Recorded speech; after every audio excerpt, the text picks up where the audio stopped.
Hi అండి, నేను మీ కాకినాడ కుమారి. మళ్ళీ మీ ముందుకు వచ్చేసాను. ముందుగా అందరికీ వినాయక చవితి శుభాకాంక్షలు అండి. అందరూ ఎలా జరుపుకున్నారు? మేమైతే చాలా బాగా జరుపుకున్నాం. ఇప్పుడు మనం బిగ్ బాస్ విశేషాల్లోకి వెళ్ళిపోదాం. నిన్న ఒక గేమ్ వరకు చూసాం కదండి. ఇప్పుడు రెండో గేమ్ పెట్టాడు బిగ్ బాస్. ఎవరెవరికి నైనికా టీంకి యష్మి టీంకి మధ్యన ఒక గేమ్ జరిగింది. గేమ్ ఏంటంటే లూప్ ద హూప్. దీన్ని ఎలా చెప్పారంటే ఒక రింగులు ఇచ్చారండి. ఒకళ్ళ చేతిని ఒకళ్ళు టచ్ చేసి పట్టుకోవాలి. ఈ చేతులు మాత్రం విడకూడదు కంపల్సరీ. కానీ చేతితో టచ్ చేయకుండా రింగ్స్ కింద ఉన్న రింగ్స్ తీసుకుని మొత్తం ఎంతమంది ఉన్నారు వీళ్ళ టీం అందరూ నించుని ఒకళ్ళ చేతిని ఒకళ్ళ పట్టుకుని చివరికి వెళ్ళే వరకు బాడీని టచ్ చేసుకుంటూ వెళ్ళి కింద వెయ్యాలి. చేతితో అసలు టచ్ చేయకూడదు. అది గేమ్. అయితే ఎవరు నైనిక టీం అంతా ఒకటి ఆలోచించుకుంటున్నారు. ఈలోపు యష్మి టీం కూడా ఆలోచించుకుంటున్నారు. అలా నైనిక టీం ఏంటంటే ఒక స్ట్రాటజీ ఆలోచించుకుని వాళ్ళ బుర్రలో పెట్టుకుని విష్ణు ఏం చేస్తుందంటే నిఖిల్ గారు సంచాలకుడు కదా, ఆయన పిలిచి ఇలా చేతితో ముట్టుకోకూడదు, బాడీని టచ్ అవుతూ వేసేయాలి అంతే కదా అని చెప్పి తనకి తెలిసిన రూల్స్ అడిగింది. అవును అంతే, కాకపోతే ఇలా వెయ్యాలి అని చెప్పి తను చేతులు అది చూపిస్తాడు.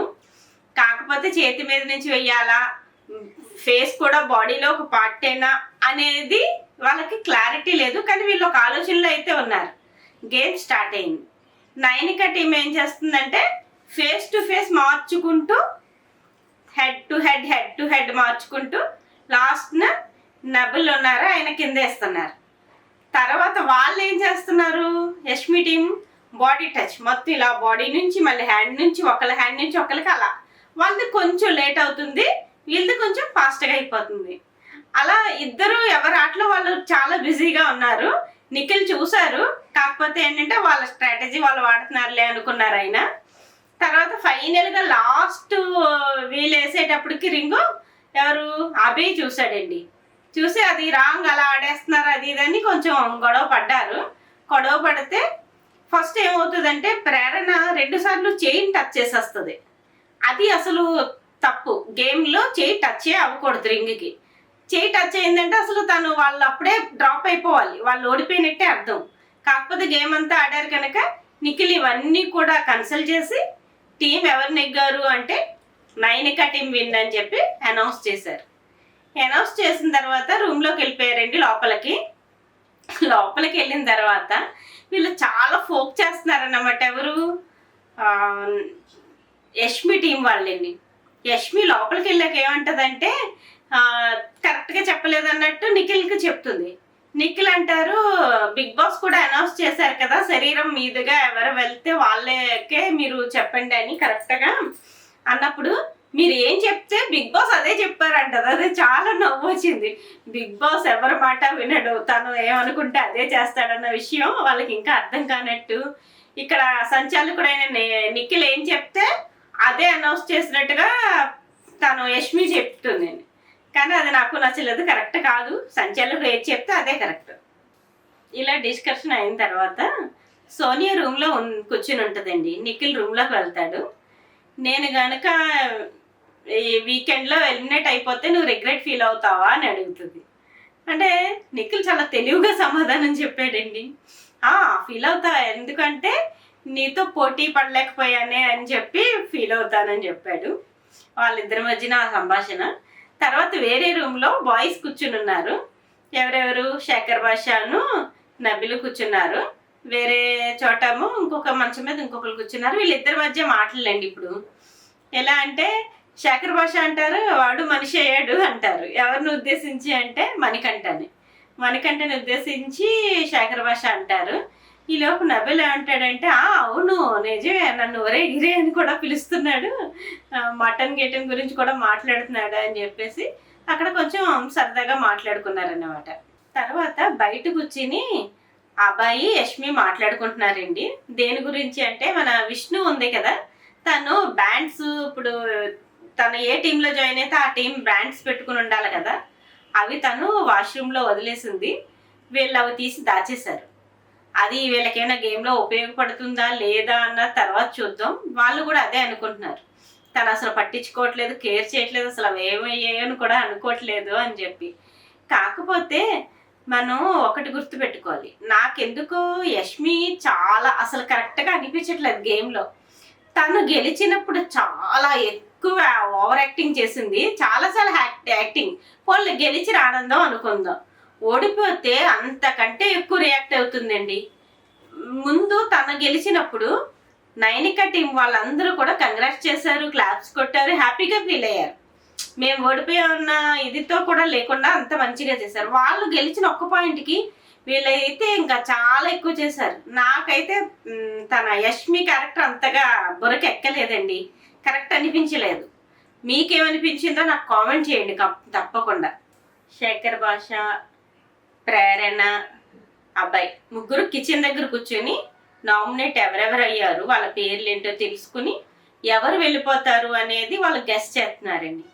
వాళ్ళతో పాటు నేను గెస్ చేశాను. నా గెస్ ఎంతవరకు కరెక్టో చూద్దాము.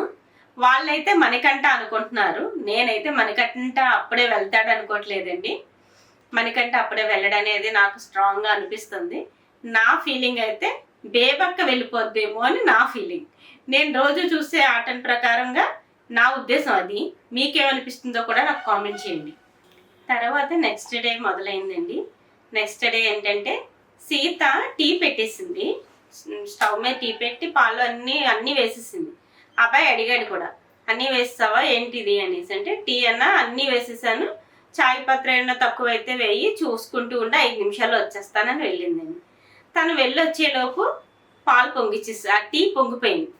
పక్కన తను కూడా ఉందండి, ప్రేరణ కూడా ఉంది. ప్రేరణ ఏం చేస్తుందంటే పులిహోర కలపడానికి తాలింపు చేస్తుంది. ఆ తాలింపు మాడగొట్టారు, ఇటు పక్క టీ పొంగిచ్చారు. తన సీత వచ్చి కొంచెం మాట్లాడిందిలేండి, నేను వచ్చి చేస్తానన్నాను కదన్నా, అది అలా మాడగొట్టేశారు, అది కరెక్ట్ కాదు కదా అది ఇదని. టీ కూడా పొంగిచ్చేశారు. ఇలా అయ్యింది కాసేపు. కిచెన్లో అలా డిస్కషన్ అయిన తర్వాత బిగ్ బాస్ ఇంకా మనల్ని యాక్టివిటీ ఏరియాకి వచ్చేయమని పిలిచేశాడు. Game start చేసేసారండి. ఇది ఎలా ఉందంటే ఒక 2 నవ్వారు మంచాల్లాగా ఉన్నాయి, దానికి హోల్స్, కాలు మాత్రమే వెళ్ళేటట్టు హోల్స్ ఉన్నాయి. దాంట్లో లోపల కాళ్ళు వేసుకుంటూ వచ్చి అది ఊగితే పడిపోయేలా ఉన్నాయి. ఆ స్టాండ్ మీద ఇటుకలు నిలబెట్టాలి. ఎవరు బజర్ వచ్చే లోపల ఎక్కువ ఇటుకలు నిలబెడతారో వాళ్ళే విన్ అయినట్టు. కాకపోతే కొంతసేపు బాగానే ఫెయిర్గానే ఆడారు. తర్వాత పృథ్వీ ఏం చేశాడంటే యష్మి టీం నుంచి ఆ పక్క నైనికా టీం వాళ్ళు పెట్టిన ఇటుకల్ని చేతితో కదిపేశాడండి. వచ్చి చేతితో కదిపేసి వెళ్ళిపోతే వాళ్ళు సేమ్ అదే చేస్తారు కదా, అప్పుడు ఎప్పటికవుతుంది ఆట? అది కూడా కొంచెం ఆలోచించుకోకుండా అది కరెక్ట్ కాదని, నాకు చాలా కరెక్ట్ అయితే అస్సలు కాదని డిసైడ్ అయిపోయాను నేను. నాకైతే కరెక్ట్ కానే కాదు, అటువంటి ఆట ఆడనేకూడదు. ఒకవేళ ఏదైనా ఆలోచించి వాళ్ళు చేయగలిగితే వాళ్ళు మాత్రమే కనిపెట్టలేకుండా చేయాలి, పక్క టీం కూడా చేసే అంత ఈజీగా ఉండకూడదు. అలా చాలాసేపు అలా జరుగుతుంటే నిఖిల్ సంచాలకుడు కదండి, తను చెప్పాడు ఇది ఫెయిర్గా లేదు, కరెక్ట్ కాదు, మీరు ఇకపై కరెక్ట్గా ఆడండి అని చెప్పి తను అనౌన్స్ చేశాడు. అప్పుడు సీత అంది, వాళ్ళు కరెక్ట్గా ఆడితే మేము కరెక్ట్గానే ఆడతామని చెప్పి స్టార్ట్ చేశారు గేమ్. కరెక్ట్గా ఆడేటప్పటికి ఇంకా వీళ్ళకి విష్ణు వచ్చి 3వది పెడుతుంది, వీళ్ళదేమో 4 ఉన్నాయి. ఎవరికి యష్మి టీం వాళ్ళు 4 ఉన్నాయి. కరెక్ట్గా అప్పుడు బజర్ వచ్చిందండి. అప్పుడే బజర్ వచ్చింది, యష్మి టీం వాళ్ళు విన్ అయిపోయారు.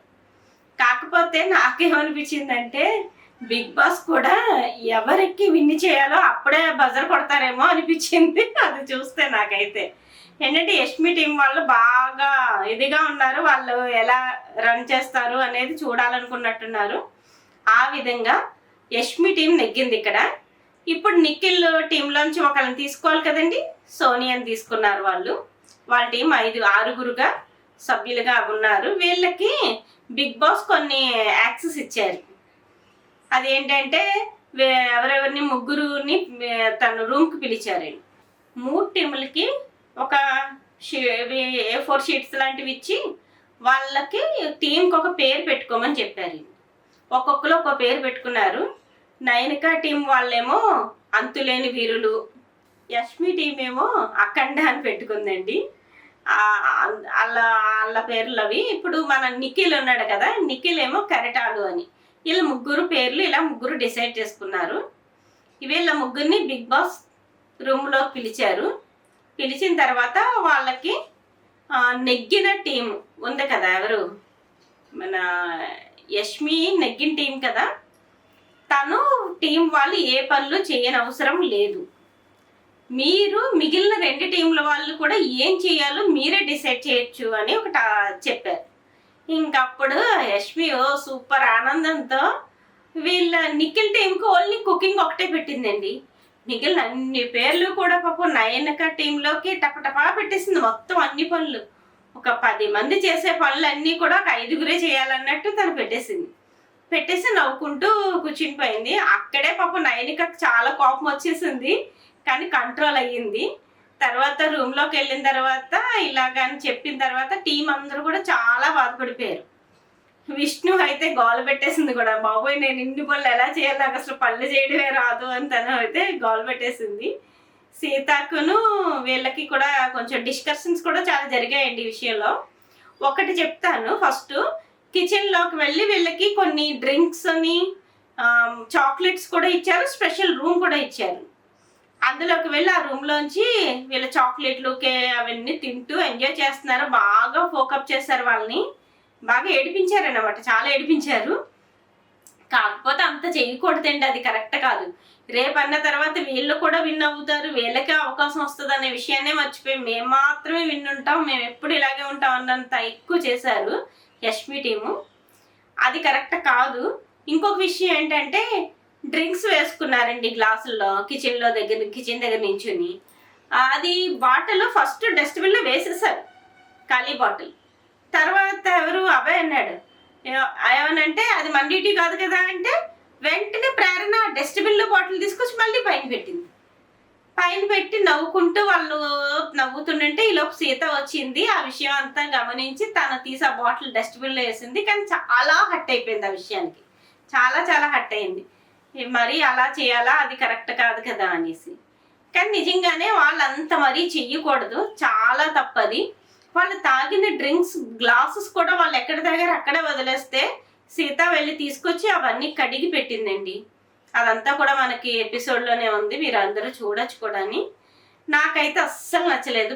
ఎవరిది ఈ ప్రేరణ వీళ్ళు చేసేది, అందులో శేఖర్ భాష ఒక్కరే, అదంతా కరెక్ట్ కాదు అన్నట్టుగా కొంచెం ఆయన డౌన్ అయిపోయారు. కొన్ని విషయాలు ఏంటంటే వాష్రూమ్ గురించి కూడా ఎగ్జాంపుల్ చూపించారు. మన వాష్రూమ్కి వెళ్ళి టాయిలెట్ పోసుకుంటే ఫ్లష్ వాళ్ళని నొక్కమంటామా, మనం నొక్కుని వచ్చేయాలి కదా అని.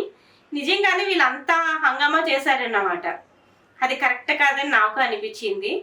ఈలోపు సీతకును అబ్బాయికి కూడా డిస్కషన్ కూడా జరిగిందండి. ఎందుకు జరిగిందంటే కిచెన్లో అబ్బాయి వచ్చి ఆమ్లెట్ వేసుకుంటున్నాడు.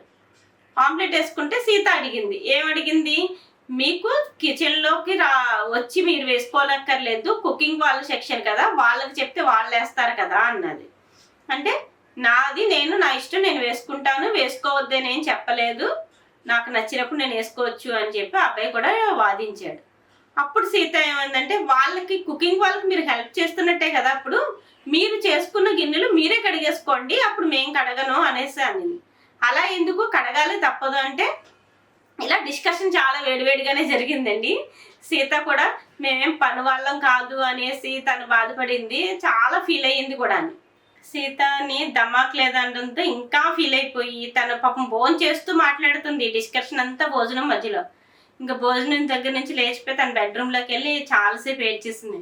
చాలామంది ఆఫ్ చేయడానికి చూశారు, నేను తర్వాత వచ్చి తింటాను కానీ నన్ను వదిలేయండి అని చెప్పేసి పాపం తను చాలా ఫీల్ అయిపోయింది, బాధపడింది. నాకు తన బాధకి నిజం కరెక్టే అనిపించిందండి.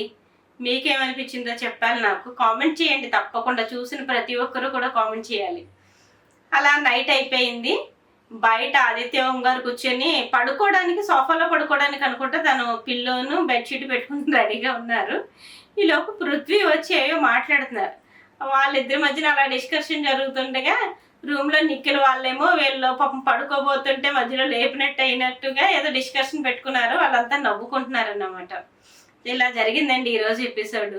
మనం రేపు మళ్ళీ ఎపిసోడ్లో కలుద్దాం. ఎలాగా వీకెండ్ కనుక నాగార్జున సార్ వస్తారు, మాట్లాడతారు. ఆ కబుర్లు ఫస్ట్ డే ఏం చెప్తారు, ఎవరిని ఏమంటారు, అవన్నీ కూడా మనము చూద్దాం.